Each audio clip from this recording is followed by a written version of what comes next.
Así que Tito capítulo 2, versículo 11 al 15, por favor, si usted me acompaña a leerlo.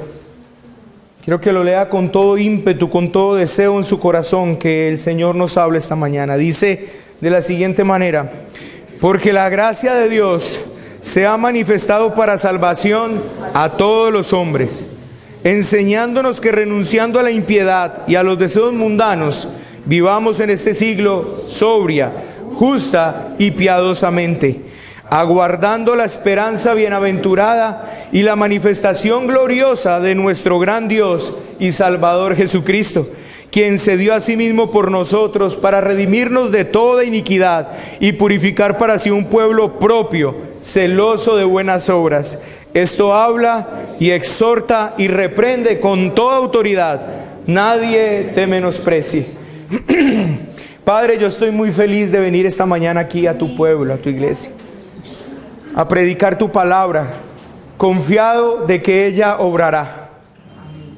Señor, te doy gracias por las personas que en tu gracia y misericordia, en el ministerio que me has dado terrenal, hayan llegado a conocer de nuestro Señor Jesucristo, se hayan arrepentido y ahora sean personas salvas. Te doy gracias por eso. También te doy gracias por aquellas personas que hoy están en este lugar, que necesitan escuchar el Evangelio, que necesitan oír tu palabra para ser salvas. Oh Padre, como te oraba anoche, yo quiero pedirte hoy que de manera especial tu gracia sea manifestada en este lugar, dejándonos ver la salvación que tú obras por medio de tu poderosa palabra en la vida de las personas. Estoy muy contento, Señor, de predicar tu palabra, pero tú sabes el temor que siento. Tú sabes, Señor, cómo tengo un temor dentro de mi corazón reverente a la hora de pararme aquí a predicar tu palabra. Te pido, por favor, que me ayudes a permanecer humilde esta mañana, tranquilo, confiado en ti, confiado en el poder de tu palabra, que no hable palabras necias y sin sentido como conviene a santos, como tu palabra dice, y que más bien, Señor, yo pueda expresar toda tu verdad, porque la verdad es la que nos hace libres. Bendito sea el nombre de nuestro Señor. Oh Padre, tú sabes mi incapacidad, tú conoces, Señor, mi insuficiencia, pero por eso vengo a ti, pidiéndote, Dios, que en medio de toda mi debilidad, de mi insuficiencia, tu nombre sea glorificado, el nombre de Jesucristo sea glorificado. Gracias por decidir usar hombres débiles, imperfectos, para llevar a cabo una obra tan perfecta, porque entonces esto lo único que hace, Señor, es dar gloria y honor a tu nombre. Qué poderoso tú eres, qué glorioso tú eres, Señor. En el nombre de Jesús, amén. Este mensaje nació una noche mientras estudiaba con mi esposa el capítulo de Gracia Tenaz del libro Cuando dos pecadores dicen acepto. Estaba estudiando con ella este libro, meditando al respecto de esto, y allí hay un capítulo que se llama Gracia Tenaz. Y la verdad fue que el Señor habló mucho a mi vida, y en ese momento dije, solo su gracia necesita ver esto. Dave Harvey, que es el autor de este libro, comienza su relato de una manera la verdad muy chistoso o gracioso, porque él empieza hablando de las obras de Jane Austen. Y Jane Austen es la novelista británica que escribió libros o novelas como Orgullo y Prejuicio, Sentido y Sensibilidad y El regreso de Emma, entre otras. Según Dave, todas las tramas de estas novelas son exactamente iguales. Y él se toma el trabajo de ahorrarnos tiempo y en pocas palabras nos narra de qué se trata la trama de todas las novelas de Jane Austen. Así que él dice así: inicia con una mujer ansiosa y soltera en Inglaterra al final del siglo XVIII, cuya madre es aún más ansiosa que esa mujer. Entra un hombre ignorante, usualmente rico e inexplicablemente soltero, que él no sabe que necesita una mujer soltera temperamental para convertirse en un hombre normal. Se agregan algunos personajes excéntricos, la vestimenta floreada, un baile formal y mucho terreno humedecido en Inglaterra. Se acaba con una boda delirantemente feliz, dejando la impresión de que esta pareja nunca conocerá otra cosa más que el éxtasis matrimonial. Parece que todas las novelas de Jane Austen están caracterizadas por lo mismo. Una mujer soltera, un hombre rico que llega a esta vida de esta mujer, baile, muchos vestidos de flores y termina en un éxtasis matrimonial. Y la pregunta que hace Dave es la siguiente: ¿por qué nunca pasa nada después de la boda en las novelas de Austen? ¿Dónde están las secuelas?, pregunta él. Y Dave añade lo siguiente: por eso me gustan las películas de hombres.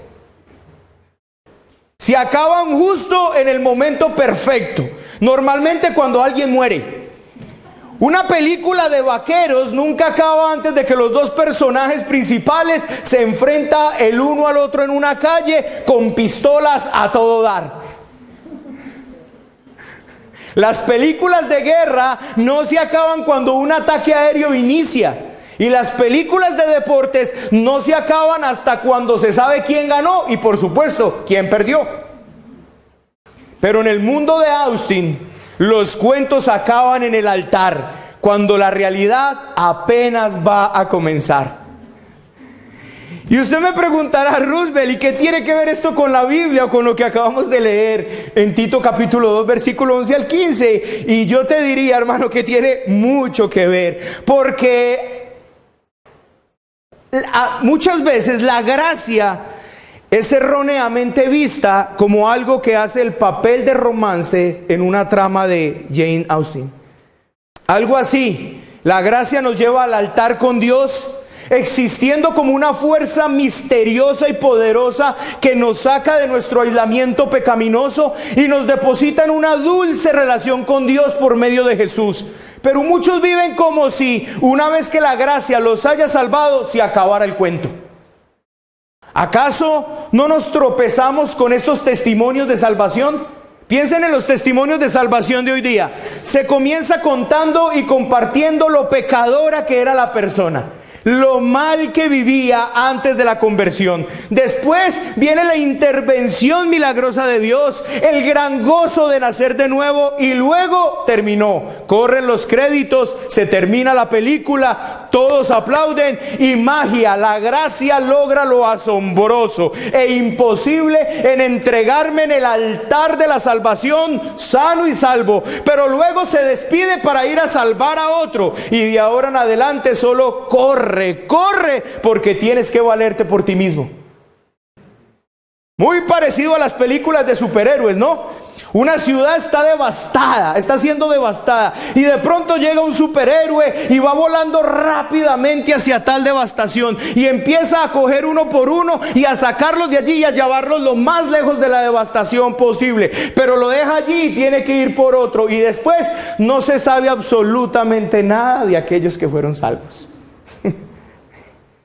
Pero la pregunta ¿es realmente la gracia así?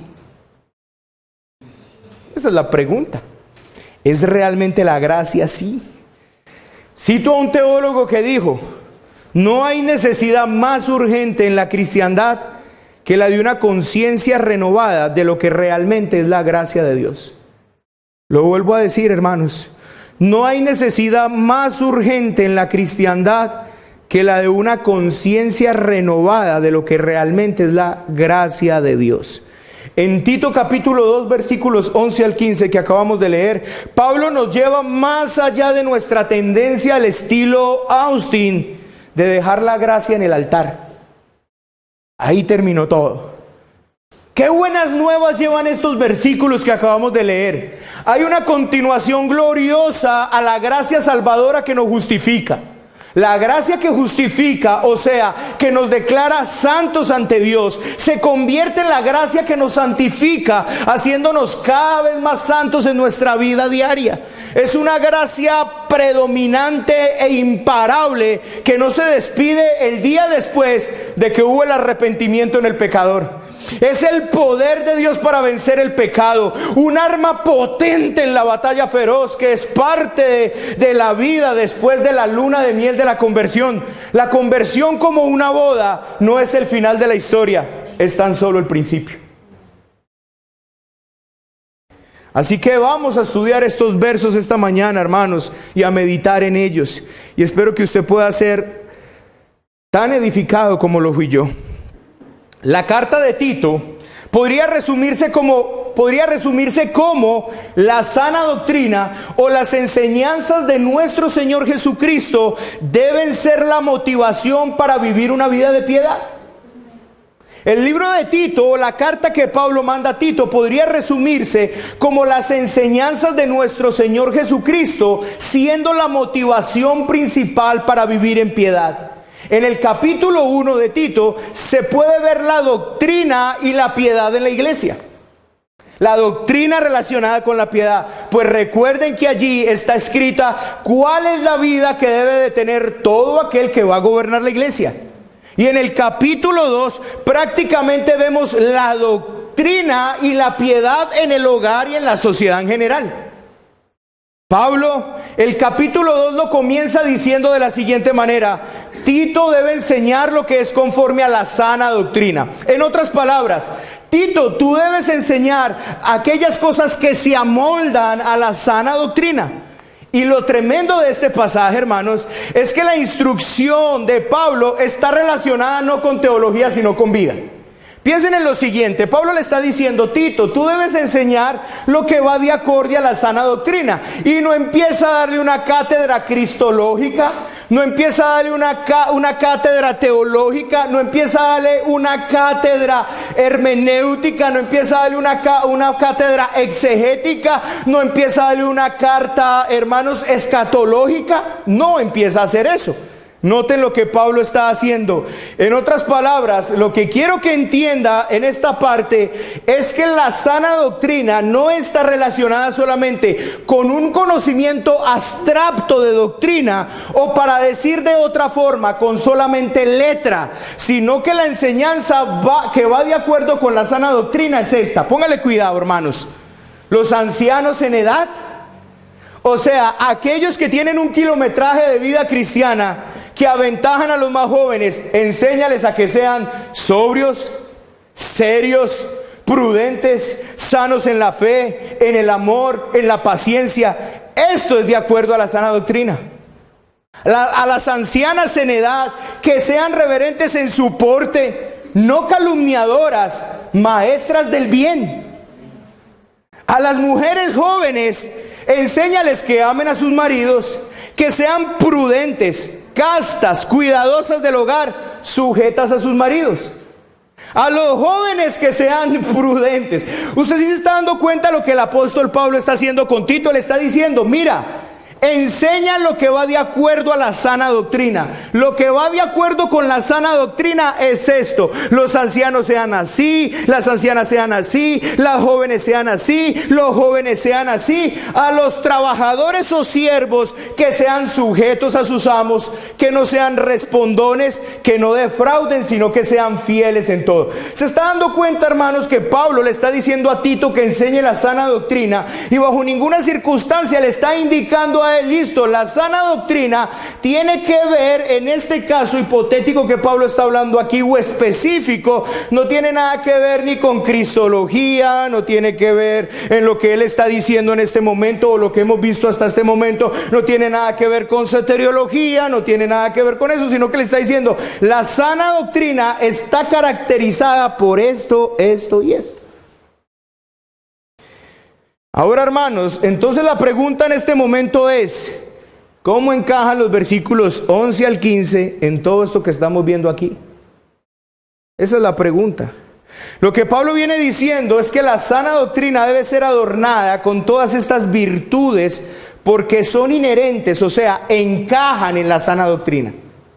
¿Qué es lo que encaja en la sana doctrina? Que los ancianos sean sobrios, prudentes, que los presbíteros sean aptos para enseñar, no dados al vino, no codiciosos de ganancias deshonestas, que las mujeres sean prudentes, maestras, que las ancianas sean maestras del bien, que las jóvenes mantengan su hogar en sumisión, que los jóvenes sean prudentes, que los trabajadores sean respetuosos, fieles. Ese es el adorno de la sana doctrina. Y lo que Pablo está dando en estos versículos es la razón. Escuchen esto, hermanos. Los versículos que leímos del 11 al 15, escuche esto. Es la razón por la que primero deben y segundo pueden todos los que están en Cristo adornar la sana doctrina con una santa, piadosa forma de vivir, independiente del sexo, independiente de si es anciano, anciana, joven, trabajador, presbítero, independiente de eso. Pablo va a dar el fundamento de por qué todo cristiano puede adornar la sana doctrina con una vida piadosa y santa de vivir. Podríamos pensar entonces en dos preguntas hasta este momento. ¿Por qué tanto énfasis en la forma piadosa de vivir? Y segundo, ¿es posible realmente vivir esto? ¿Es posible realmente vivir esto? Es posible, hermanos, que todos los que estamos aquí en un mundo oscuro, en un mundo caído, en un mundo que es esclavo del diablo y esclavo de los deseos mundanos, es normal que usted hoy se haga esa pregunta. Roosevelt, tal vez ellos están viviendo otras circunstancias diferentes, pero nosotros vivimos en un mundo oscuro, un mundo caído, un mundo que es esclavo del diablo, esclavo de los deseos mundanos. ¿Podremos vivir esto aquí? ¿Realmente es posible vivir de una manera fiel en un mundo lleno de mentira y oscuridad?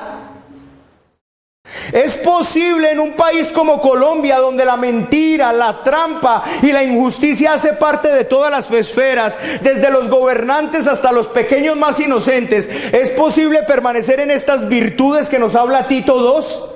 ¿Es posible vivir de acuerdo a la sana doctrina? ¿Es posible para un creyente en un medio como este tener bajo control todos sus malos deseos? Buena la pregunta, ¿cierto? ¿Es posible para un creyente en un medio como este tener bajo control todos sus malos deseos? Ay, hermano, y la respuesta de Cristo, del Espíritu de Cristo, por medio del apóstol Pablo a todas estas preguntas es sí. Sí es posible ser luz en medio de tinieblas. Sí es posible adornar la sana doctrina con una santa y piadosa forma de vivir. Pero la razón de esta respuesta radica en una poderosa implicación del Evangelio, en un fundamento evangélico, en un poderoso indicativo. La razón por la que debes y puedes vivir a la altura de la sana doctrina, la razón por la cual puedes vivir de una manera sobria, justa y piadosa en este mundo de tinieblas, no se debe a tu fuerza o mi fuerza de voluntad. La razón para esto es la gracia poderosa de Dios. La única razón por la que podemos vivir así es por la gracia de Dios. Note esto, hermanos. Los ancianos vivan así. Las ancianas vivan de esta forma. Las jóvenes vivan así. Los jóvenes así y los siervos así. Y el verso 11 pone todo esto sobre un fundamento evangélico, sobre un indicativo, sobre una implicación gloriosa del evangelio, porque la gracia de Dios se ha manifestado. Yo espero, hermano, que usted esté entendiendo hacia dónde vamos. La razón por la cual podemos vivir así, y es una realidad que podemos vivir así, no es por nuestra fuerza, sino por la gracia de Dios. La gracia es la razón por la cual tú y yo podemos vivir como luminares en el mundo, viviendo la sana doctrina, siendo anciano, anciana, joven, presbítero, empleado, siervo, empleador. Y esto debido a lo que la gracia hace y la forma como lo hace. Y eso vamos a ver esta mañana. Cómo la gracia hace, qué es lo que la gracia hace y cómo es que lo hace. Para que usted esta mañana, hermano, salga de aquí con un deseo glorioso de que la gracia de Dios siga obrando esto en tu vida, para que tú puedas vivir de una manera piadosa y santa delante del Señor. Así que primero miraremos lo que hace la gracia. Vamos a mirar qué hace la gracia.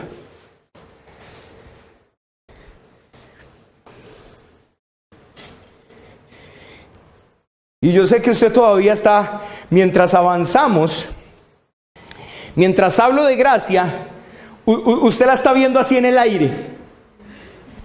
Está siendo para usted un concepto abstracto. La gracia, algo que está como en el aire, algo que no puedo ver. Pero hermanos, espere un momento, porque la gracia se va a hacer patente. La gracia se va a hacer visible. Y usted podrá ver qué es la gracia. Y no es un concepto abstracto, no es algo que está por ahí en el aire, no es como dicen los testigos de Jehová del Espíritu Santo, es el poder, simplemente la fuerza activa de Dios.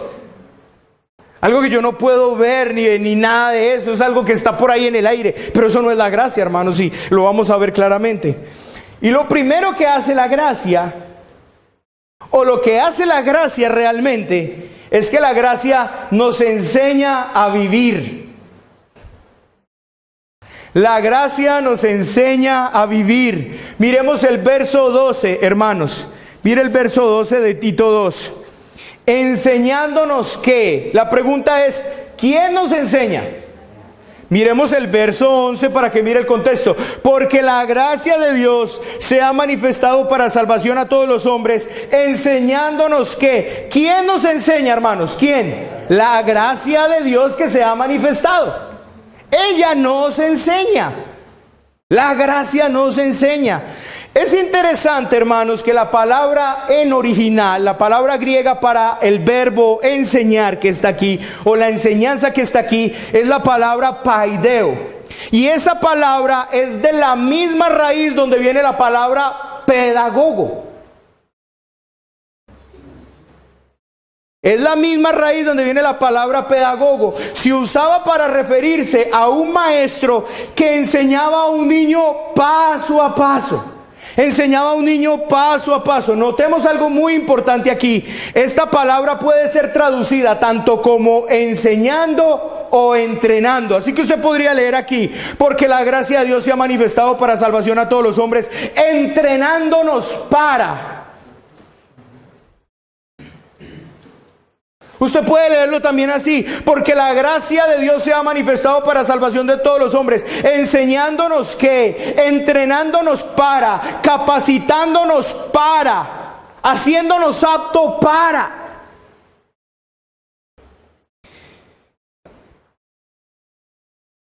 Y quiero hacer esta aclaración para que no se vaya a confundir con la enseñanza de hoy, con la enseñanza que un pedagogo da hoy en un colegio, que es una enseñanza solamente descriptiva.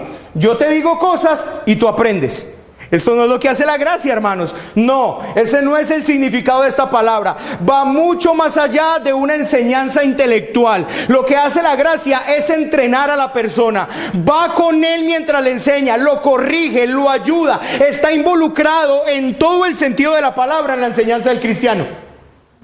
No es como un pedagogo que se para y le dice: bueno, niños, ustedes aprendan, esta es la letra M, usted verá si aprende o no aprende. No es eso, hermanos. La palabra gracia aquí no es simplemente uno que te está dando información.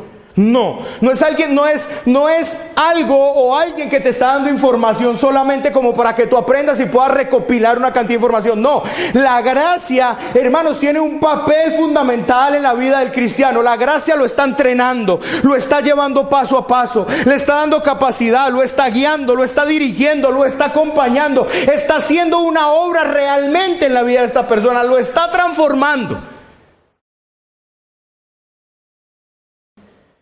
Así que, hermanos, la gracia no es solo el favor inmerecido de Dios que da el más grande regalo al más grande pecador. La gracia también es una maestra, es también la fuente de poder que nos capacita, nos hace aptos para vivir en un mundo lleno de tinieblas. La gracia nos enseña, nos capacita, nos hace aptos, no solo nos da información, ella hace el trabajo. Ella nos capacita para vivir en las tres dimensiones de nuestra vida: con nosotros mismos, vivir de manera sobria; con la sociedad vivir de una manera justa y con Dios vivir de una manera piadosa. Hermanos, la obra que la gracia trabaja es tan poderosa que no afecta a una manera unidimensional de sus relaciones, sino que afecta a la forma tridimensional con que usted se relaciona. Primero con usted mismo, segundo con el entorno suyo, con la sociedad, y tercero con Dios. Por eso dice, mire qué está diciendo el versículo: porque ella nos enseña, nos entrena, nos capacita, nos hace aptos para que vivamos en este siglo o en este mundo sobria, justa y piadosamente. Vamos a ver estos tres términos: sobria, justa y piadosamente, como el ámbito en el que la gracia trabaja en nosotros, en la sociedad, en nuestra relación con la sociedad y en nuestra relación con Dios, con nosotros mismos. Es posible para un anciano que ha vivido toda una vida llena de vicios vivir de una manera sobria, no siendo esclavo de los placeres. Le hago la pregunta a los ancianos que están acá. Y le hago la pregunta a los ancianos que están acá con todo el respeto que les tenemos como ancianos. Porque sus canas, hermanos, dice la palabra de Dios que son honra para el Señor. Y yo le hago una pregunta: anciano, ¿usted ha vivido tanto? O anciana, ¿usted ha vivido tanto en este mundo? ¿Tanto? Y la pregunta que yo puedo hacer hoy es: ¿puede un anciano que ha vivido toda una vida llena de vicios vivir de una manera sobria, no siendo esclavo de los placeres? ¿Es posible para un joven cristiano, jóvenes que están en este lugar, en su esfera personal, rodeado de una cultura tan inmoral que hasta para ofrecer una caja de chicles se ofrece por medio de mujeres desnudas? ¿Es posible para ustedes mantenerse en puros, no esclavo de los placeres? Y la respuesta es: sí es posible, porque la gracia de Dios nos entrena, la gracia de Dios nos capacita para que, renunciando a la impiedad y a los deseos mundanos, vivamos en este mundo de manera sobria. Si miramos esa palabra sobria, hermano, está en todo el capítulo 1 y el capítulo 2 de Tito. Lo repite una y otra vez. Los presbíteros se les exhorta que sean sobrios. A los ancianos se les llama que sean sobrios. A las ancianas les llama que sean sobrias. A los jóvenes se llaman a que sean sobrios. ¿Por qué, hermanos? ¿Qué es lo que es esta palabra? Hermanos, la gracia te capacita para que tú vivas una vida de sobriedad. ¿Qué es sobriedad? Autocontrol, dominio propio. Una persona sobria, bíblicamente hablando, es una persona que no es gobernada por sus deseos mundanos, sino que puede, por la gracia de Dios, llevar todo deseo para que se someta a Cristo. Esto es glorioso. Esto es glorioso. Hermanos, hay deseos que en sí mismos no son malos. Piensen en el deseo de comer. El deseo de comer no es malo, pero cuando esos deseos nos gobiernan, se convierten en otra cosa. Por ejemplo, la glotonería. Eso se convierte en otra cosa y eso se llama idolatría. La gracia nos entrena a nosotros para renunciar a los deseos mundanos y vivir en nuestra esfera personal de una manera sobria, dominándonos, no dejando que nada nos controle. Eso es lo que hace la gracia. Yo le hago una pregunta, hermanos. ¿Ha visto usted la gracia obrando en usted? ¿Lo ha visto? Hágase un pequeño autoexamen ahí en este momento. Habían ustedes deseos que usted no podía controlar, pero la gracia, a medida que ha pasado el tiempo, ha hecho una obra en usted y te ha llevado de una manera tan gloriosa al autocontrol que usted ahora puede dominarse a sí mismo. Decide si comer, no comer, decide si beber, no beber, decide si jugar, no jugar, decide si hacer, no hacer. Y esto lo puede hacer porque la gracia te ha enseñado, te ha entrenado y te ha capacitado. Con la sociedad, ¿es posible para una mujer cristiana, anciana o joven, dejar de usar su lengua para el chisme? Como dice el versículo 3, calumniar del capítulo 2. A las mujeres ancianas les manda que no sean calumniadoras, o sea, que no sean chismosas. Y la pregunta es, ¿podrá una mujer cristiana aprender a no calumniar con su lengua, a no ser chismosa, sino usar su lengua para bendecir, para hacer el bien? ¿Es posible para una mujer cristiana renunciar al mal deseo de ser irrespetuosa con su esposo, de ser rebelde con su esposo? ¿Es posible? Cristo dice que sí es posible, porque la gracia nos entrena, nos capacita, nos enseña a renunciar a los deseos mundanos y a la impiedad y vivir de una manera justa, no devolviendo mal por mal, no añadiendo pecado al pecado del otro, no usando armas carnales sino espirituales.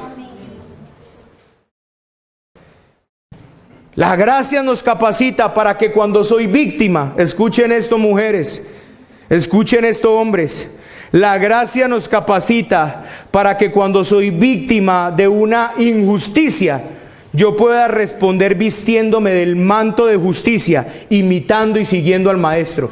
Eso lo hace la gracia. Eso lo hace la gracia, hermanos. Tercera, con Dios. Con Dios. Es posible para un siervo, para un empleado cristiano, renunciar a su mal deseo de ser respondón, de robar, de cultivar un espíritu de buena voluntad con su jefe, aun cuando este sea difícil. Sí es posible para un hijo de Dios hacer todo para darle la gloria a Dios. ¿Y por qué? Porque la gracia lo capacita. La gracia le enseña, lo entrena para que todo lo que haga, lo haga para su Señor y para más nadie en esta tierra. Para que haga todo para la gloria de su Salvador. La gracia, hermanos, es una entrenadora tremenda.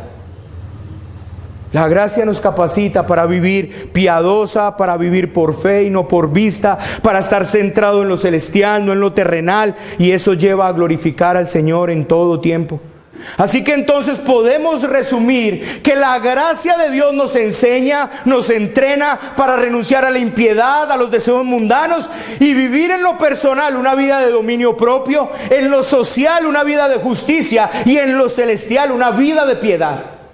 La gracia de Dios hace esto, pero usted podrá estarse preguntando, ¿seguro que esto es así? ¿Está bien? ¿Estoy de acuerdo? ¿Eso funciona? Y ahora la pregunta es, ¿eso funciona en este mundo? Y sé que para ti puede ser solo un ideal, un sueño utópico, pero amados hermanos, esto no es un sueño o ideal inalcanzable para todos aquellos que han sido capturados por la gracia de Dios. Todos los que han sido alcanzados por esa gracia, todos pueden vivir a la altura de su llamamiento. Y esto lo vemos por todo lado en la Escritura, porque la misma gracia que te llama es la misma gracia que te capacita, te entrena, te santifica y te lleva a vivir estas cosas. Entonces yo siempre tengo que decir lo mismo: si tú no estás viviendo esto, hermanos, no es porque tú no tengas la fuerza de voluntad, no es porque tú no tengas muchas fuerzas en tu vida, no, porque esto solo lo puede hacer la gracia. Mi pregunta es, ¿te ha capturado la gracia? Porque yo le voy a decir una cosa, hermano. Si usted lee Tito capítulo 2 versículo, pero tú hablas de acuerdo a lo que está la sana doctrina, los ancianos vivan así, las ancianas así, los jóvenes así, vivan así, y todo esto lo pueden hacer en medio de este mundo lleno de maldad, lleno de oscuridad, porque la gracia de Dios los entrena para eso. Entonces la pregunta es, ¿te está entrenando la gracia?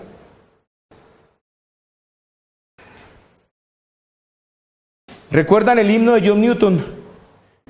Su gracia me enseñó. ¿A qué le enseñó? Le enseñó a temer. Le ahuyentó sus dudas. En peligro su aflicción le guió. ¿Qué lo hizo? La gracia. ¿Se acuerdan? Hermanos, es posible vivir sobria, justa y piadosamente en este mundo. ¿Por qué? ¿Porque tenemos fuerzas en nosotros mismos? No. ¿Porque tenemos muy buena voluntad? No. Porque la gracia de Dios hace eso. Veamos ahora cómo hace esto la gracia. Dijimos que la gracia hacía algo.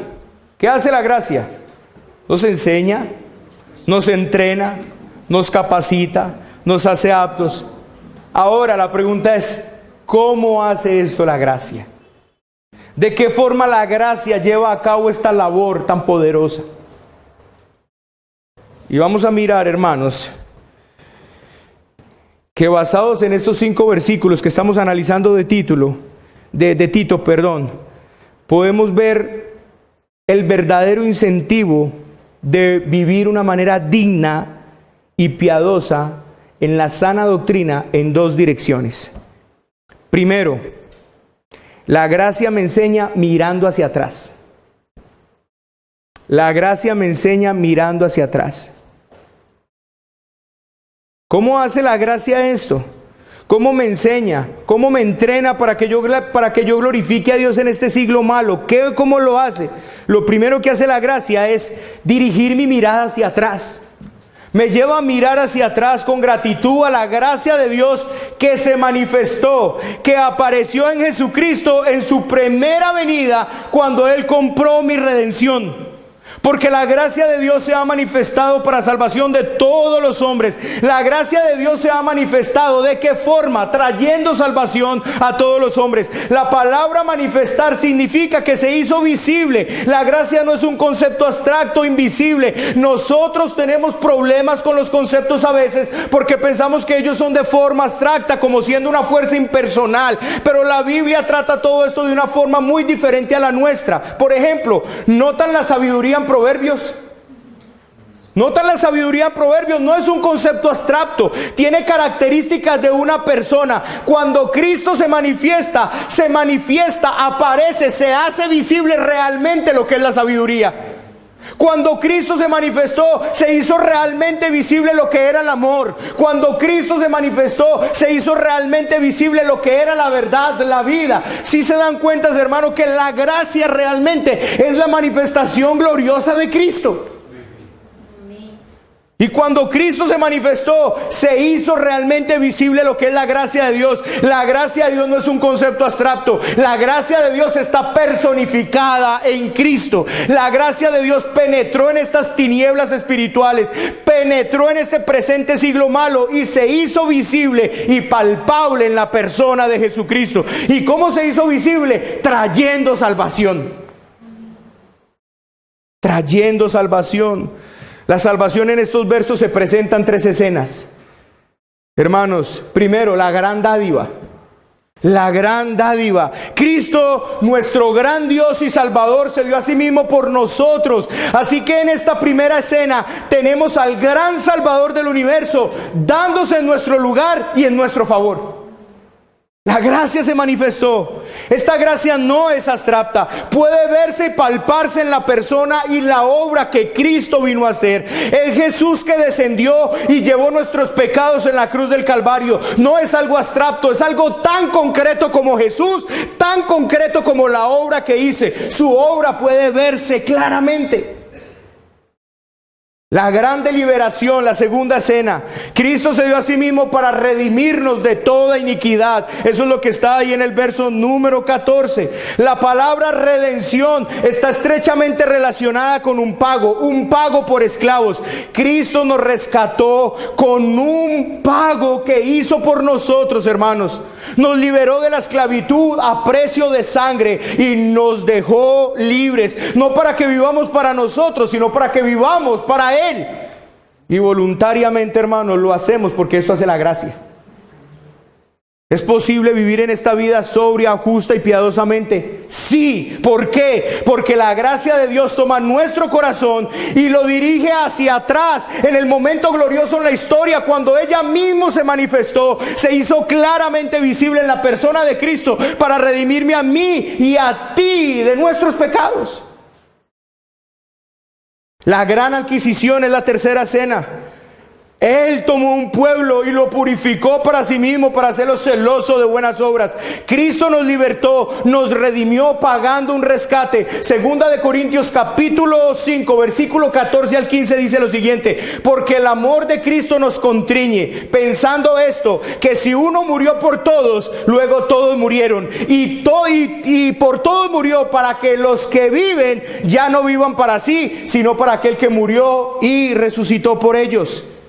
Así que, hermanos, la forma en como la gracia trabaja es constantemente redirigiéndonos hacia atrás, recordándonos el Evangelio. Nos recuerda el momento glorioso cuando la manifestación de Cristo fue dada y Él me dio una gran dádiva, una gran liberación y me hizo parte de una gran adquisición. Si Cristo vivió y murió para rescatarme y darme vida, no podré yo vivir sobria, justa y piadosamente. Así que una de las formas como la gracia trabaja es consumiendo nuestro corazón por el Evangelio, haciendo que el Evangelio se encarne en nosotros, que corra el Evangelio por nuestras venas.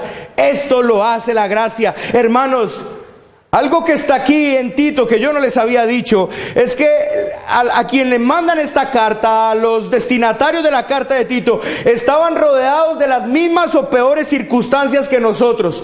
Recordemos que Pablo envió esta carta a Tito para que hiciera una labor en Creta, y quiero que note lo que caracterizaba a los habitantes de Creta. El capítulo 2 versículo 1. ¿Sabe qué le dice en el capítulo 2 versículo 1? Perdón, en el capítulo 1, en el versículo número 12. Uno de ellos, su propio profeta, dijo: los cretenses siempre mentirosos, malas bestias, glotones, ociosos. ¿Se dan cuenta la sociedad en la que estaba rodeada la iglesia a la que el apóstol está escribiendo? Los cretenses siempre, ¿qué? Mentirosos, malas bestias, glotones, ociosos. Eso es. Así que la pregunta nuevamente es la siguiente: ¿podemos vivir en medio de una sociedad mentirosa, malas bestias, glotones, ociosos de manera sobria, justa y piadosamente? La respuesta es sí. ¿Por qué? Porque la gracia de Dios nos entrena. ¿Cómo nos entrena? Recordándonos el momento glorioso cuando nuestro Señor se manifestó en esta tierra para darnos vida y comprarnos para ser un pueblo celoso de buenas obras. Así que cuando llega la tentación de los malos deseos a tu vida, hermano, cuando llegan los recuerdos de la impiedad a tu vida, recuerda esto: ¿a quién le perteneces? Recuérdalo. Cuando llegue el mal deseo, cuando llegue la impiedad, tú tienes que decir: no soy mío, no me pertenezco, fui comprado por precio. Recuerda ahí mismo el Evangelio, ora el Evangelio, predícate el Evangelio. El Evangelio es poder de Dios para salvación, hermanos. La gracia te entrena por medio del Evangelio. Cada que vengan esos malos deseos ahí, tú recuerdas el Evangelio: no soy mío, no me pertenezco, le pertenezco a otro. Él me compró por precio, Él pagó con su preciosa sangre. No fui comprado con perlas preciosas ni nada de eso, sino con la preciosa sangre del Salvador. No soy mío, yo soy de Él. Padre, tú me salvaste, ora el Evangelio. Padre, tú me salvaste gloriosamente. Tu manifestación gloriosa del Evangelio vino. Yo puedo verlo en la salvación. Tu gracia se manifestó para salvación a todos los hombres. Yo lo puedo ver. Ora el Evangelio, predícate el Evangelio. Oh, Rubén, tú fuiste salvado a precio de sangre. No se te olvide que no eres tuyo, le perteneces. Eso hace la gracia contigo. Te recuerda el Evangelio todo el tiempo. Te entrena por medio del Evangelio.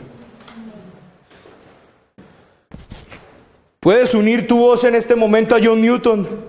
Sublime gracia del Señor, que a un infeliz salvó. Canta el Evangelio.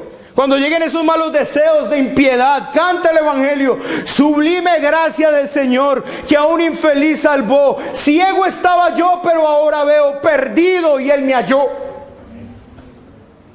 Canta el Evangelio, ora el Evangelio, predícate el Evangelio. Perdido anduve yo, sin esperanza y sin Dios en el mundo. Pero Dios, que fue rico en misericordia por el gran amor con que me amó, aun estando yo muerto en mis delitos y pecados, me salvó, no por obras de justicia que yo haya hecho, sino por su misericordia. ¿Qué hace la gracia? Hermano, te entrena por medio del Evangelio. Te pone a mirar atrás. Recuerdas el momento glorioso que se manifestó. La gracia te capacita, te entrena, te ayuda, te recuerda el Evangelio. No eres tuyo, Juan Pablo. No eres tuyo, Melqui. No eres tuyo, Perea. No eres tuyo, Molina. No eres tuyo, Fernando. No te perteneces. Fuiste comprado por precio. La gracia te lo recuerda todo el tiempo.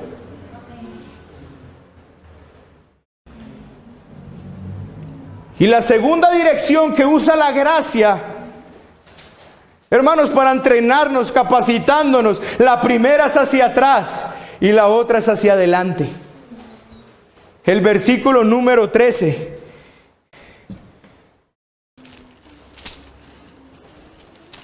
Aguardando la esperanza bienaventurada y la manifestación gloriosa de nuestro gran Dios y Salvador Jesucristo. Vemos, hermanos, que hay dos manifestaciones. Un día la gracia se manifestó. Mira el versículo 11. Porque la gracia de Dios, ¿qué? Se ha manifestado. Mira el versículo 13. Porque estamos esperando, ¿qué? La manifestación. Un día la gracia se manifestó y un día será manifestada la gloria. La gracia nos enseña a vivir ahora en este mundo, poniendo nuestros ojos en el mundo venidero. Aquellos que más pueden vivir sobria, justa y piadosamente son los que tienen sus ojos más allá de este mundo, en el mundo venidero. Los que se consideran peregrinos y extranjeros en este mundo son aquellos que pueden claramente compartir con sus hermanos.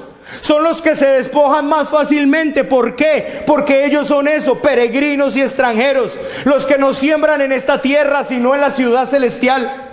No solamente la gracia nos lleva a mirar atrás, sino también a mirar hacia adelante, a la esperanza bienaventurada. ¿Y cuál es esta esperanza, hermanos? Mire cómo todo encaja.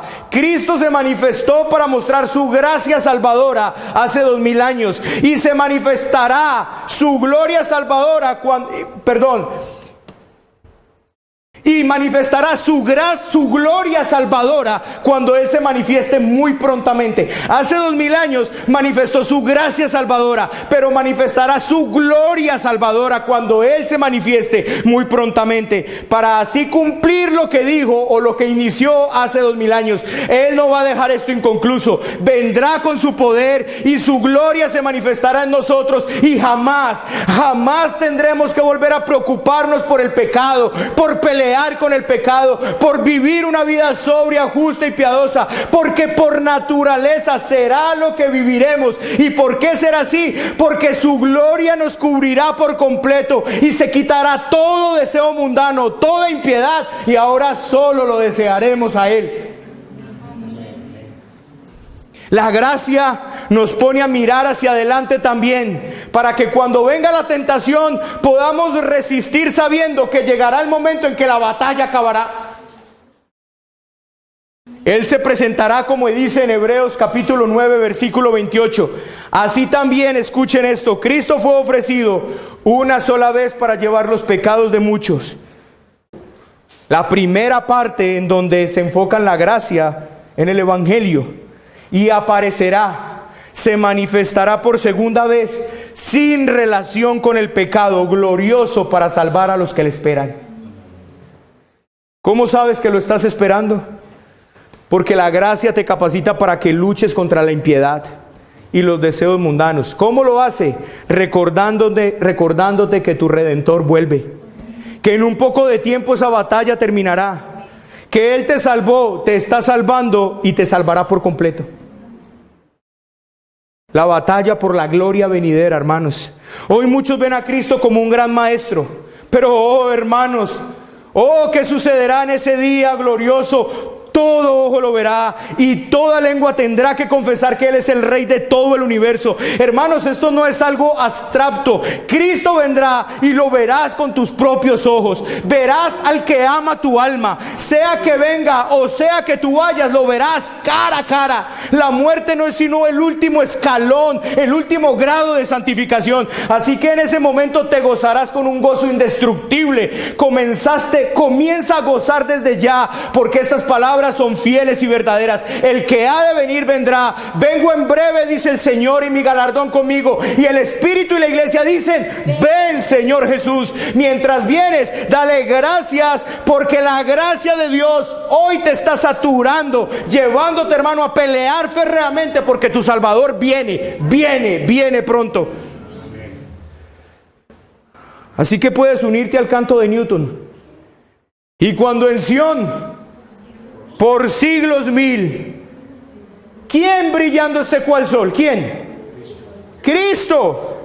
No se necesitará luz de día, porque la luz del Cordero alumbrará la ciudad. Y cuando en Sión, Él por siglos mil brillando esté cual sol, yo cantaré por siempre ahí su amor que me salvó.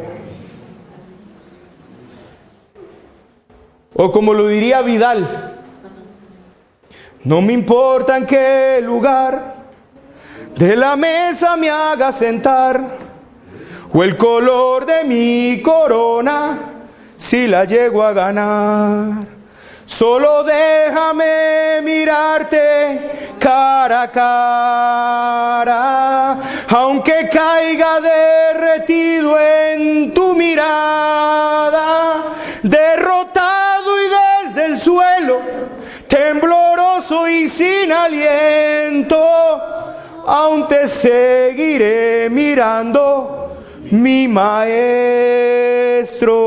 Cuando caiga cuando caiga ante tus plantas de rodillas, déjame llorar pegado a tus heridas, y que pase mucho tiempo y que nadie me lo impida. ¿Por qué? Porque he esperado este momento toda mi vida. ¿Se dan cuenta, hermanos? Un día lo tendrás cara a cara y podrás estar ahí de rodillas ante Él. No vale la pena cualquier esfuerzo que hagamos ahora. La gracia de Dios te está capacitando, mirando atrás, recordando el Evangelio, lo que Él hizo, pero mirando hacia adelante, que tu galardón viene. Tu galardón es Cristo. Él se apresura. Él vale más que cualquier deseo pecaminoso o impiedad que tengamos acá. ¿Qué está haciendo la gracia contigo? Está cautivando tu corazón por el Cristo que vino y por el Cristo que viene. Él está conquistando tu corazón. Él está atrapándote con lazos de amor. Él te está envolviendo entre sus lazos de amor. Él está cautivando tu corazón. Y por eso es que hoy, por medio de esa gracia, tú puedes permanecer viviendo de una manera sobria, justa y piadosamente en medio de este mundo de maldad. A Él sea la gloria por los siglos de los siglos. Pregúntate, hermanos, ¿has sido consumido por esa gracia?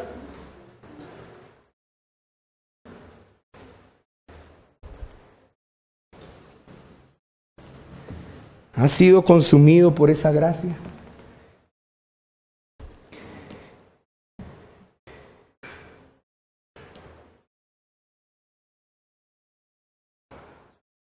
Cristo es un gran Salvador para grandes pecadores.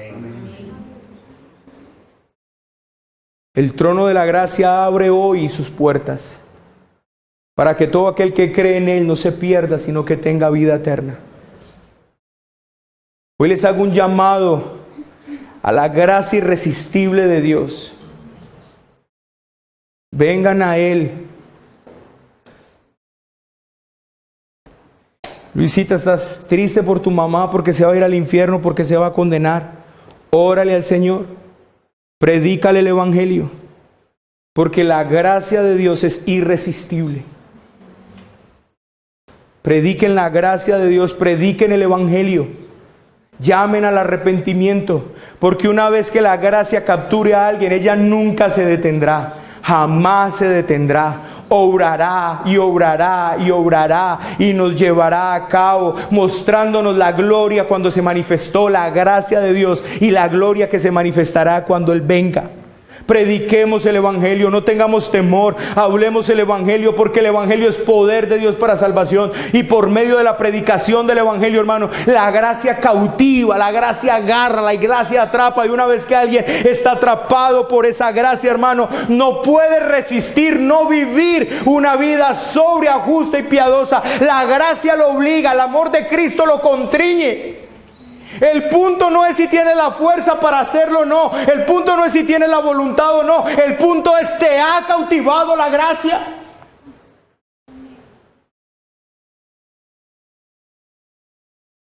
Porque en momentos de debilidad y de flaqueza, la gracia obra tan poderosamente en nosotros, hermano, que es imposible volver atrás. ¿Te ha cautivado la gracia? Oh, hermano, arrepiéntete. Pídele al Señor que te cautive con la gracia, humíllate delante de Él.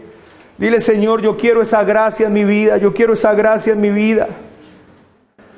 Deja de estar engañándote en tu propia mente.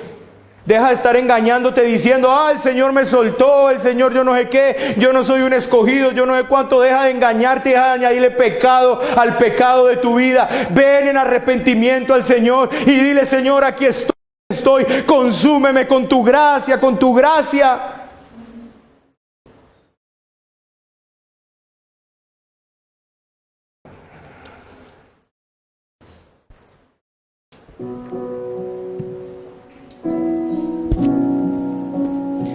Entonen este cántico hoy conmigo, hermanos.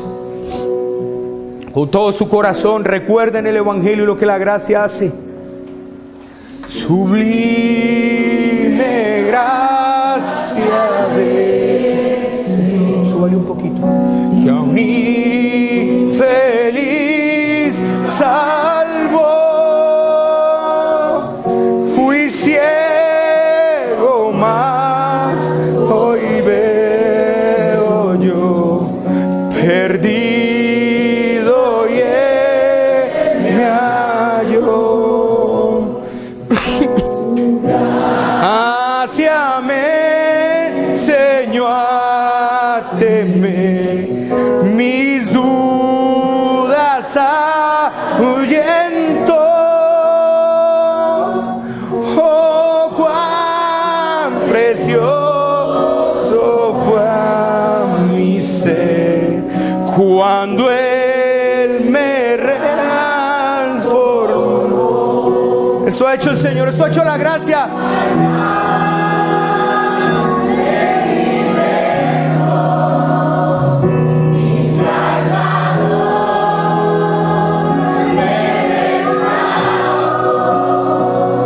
Y como el mar fluye su amor, sublime gracia, inmenso amor. Esta gracia te capacita en los peligros, te entrena en los peligros, te acompaña en los peligros. Los peligros, en las aflicciones la gracia te capacita.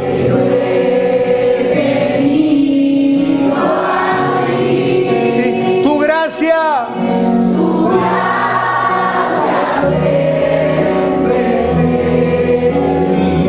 Y me guiará.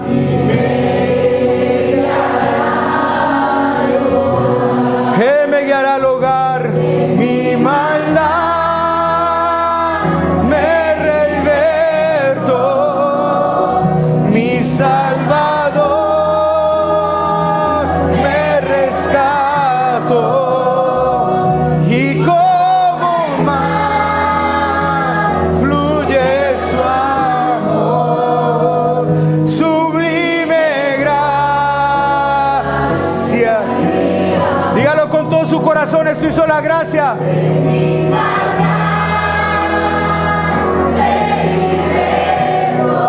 Mi Salvador.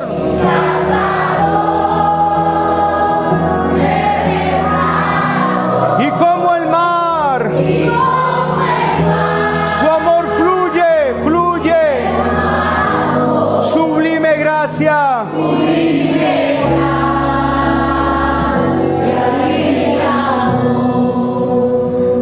Ah, Señor.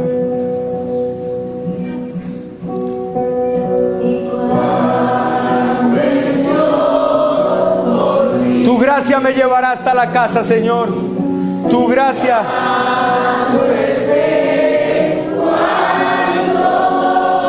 Yo cantaré por siempre allí. Su gracia nos salvó, Señor.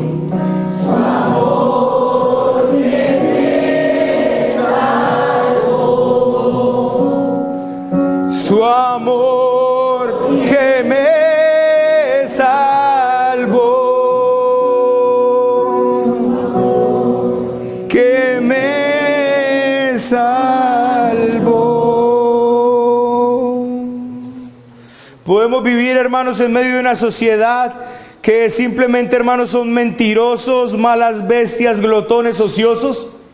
Sí podemos, porque su gracia nos capacita, nos entrena, nos lleva, nos guía, nos hace aptos, enseñándonos a mirar atrás en el momento que la gracia se manifestó y llevándonos a mirar hacia adelante el momento que la gloria se manifestará. La gracia lo hará. Ella no fracasará. Ella no fracasará. Hermanos, lo único que usted tiene que hacer es sumergirse en la gracia de Dios.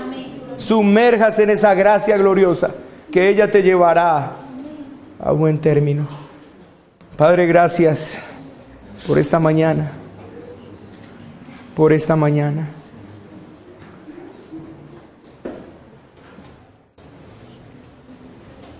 No importa en qué lugar de esa mesa en ese día nos haga sentar. Solo tú sabes quién se sentará a tu izquierda y a tu derecha. No importa qué coronas llegue yo a ganar, si es que las llego a ganar. Solo te pido que nos dejes mirarte cara a cara y que caiga derretido en tu mirada.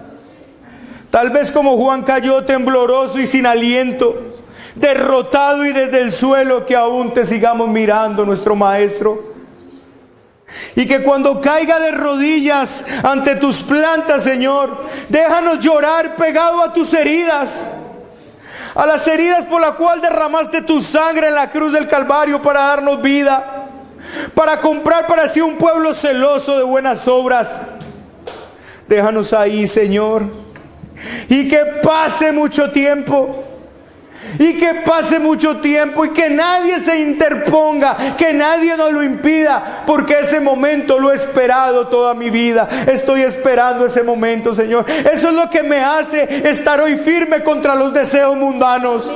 Eso es lo que hace que yo pueda renunciar a toda la impiedad. La gracia de Dios me ha llevado a que yo espere con todas las ansias la manifestación de mi Redentor, de mi Cristo. Yo espero ese momento con mis ansias. Y ay, cuánto anhelo que cuando mi Señor venga me haya siendo así. Cuánto anhelo que cuando mi Cristo sea manifestado, su Hijo, su pueblo, el que hace parte de su pueblo, esté velando y orando, esperando a su Redentor. Celoso de buenas obras. Gracias por tu gracia, porque ella no fracasará, Señor. Gracias, Señor, por el evangelio predicado hoy. Gracias por tu palabra, Señor.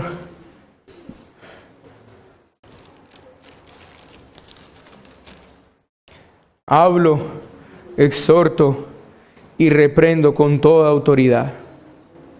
Que nadie me menosprecie, Señor. He predicado tu palabra. He predicado lo que va de acuerdo con la sana doctrina. Y así confío en que tú haces la obra que solo tú puedes hacer, Señor.